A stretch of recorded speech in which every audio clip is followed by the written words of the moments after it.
The crest of the Indian Military Academy is composed of the crossed swords of the profession of arms, with a flaming torch symbolizing knowledge superimposed in the middle by the Dharma Chakra of Ashok against a background of steel grey and blood red.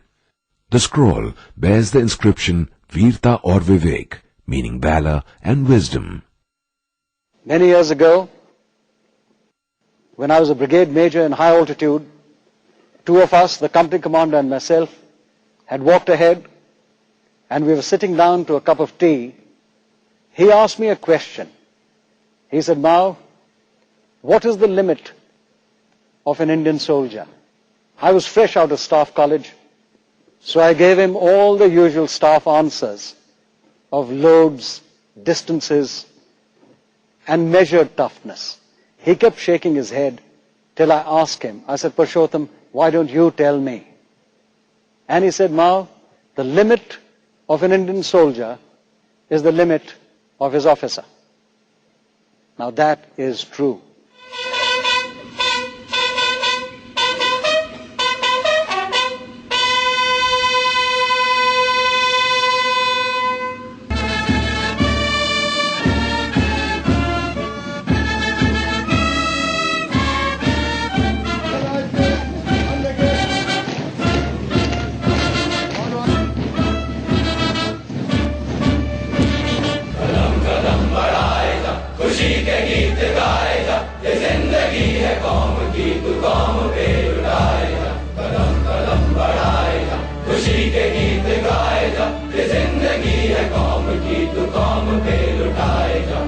The Indian Military Academy came into being in the year 1932 and ever since has grown from strength to strength.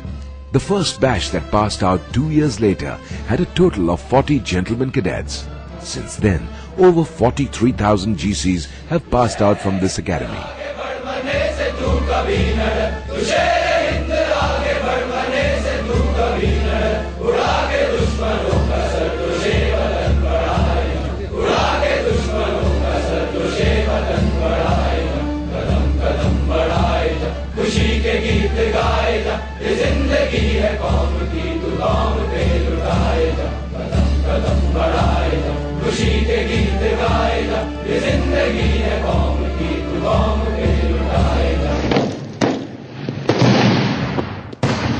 The creation of the Indian Military Academy was perhaps the first public symbol of things to come.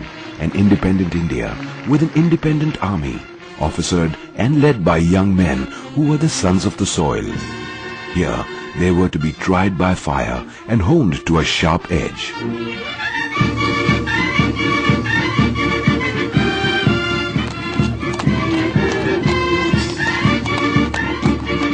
The IMA evolved its own distinct identity right from the start.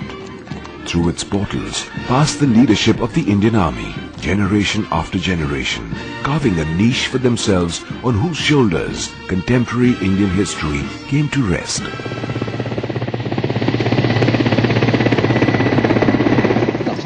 I'm under your command. Yes, sir. That's impossible, but nevertheless. One of the broadest shoulders, those of Field Marshal Sam Manekshaw, had also won the epaulettes of a gentleman cadet as part of the first batch that was to train at the IMA. God!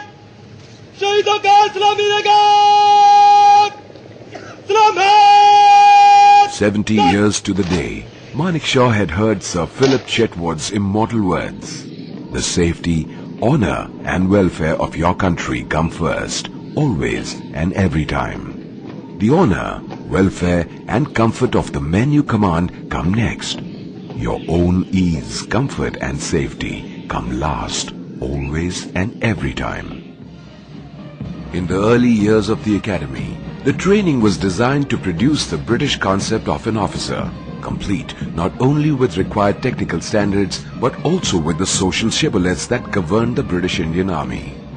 One of the greatest achievements of the academy was the smooth transition with which the Indian soldier accepted the change in leadership from British to Indian officers.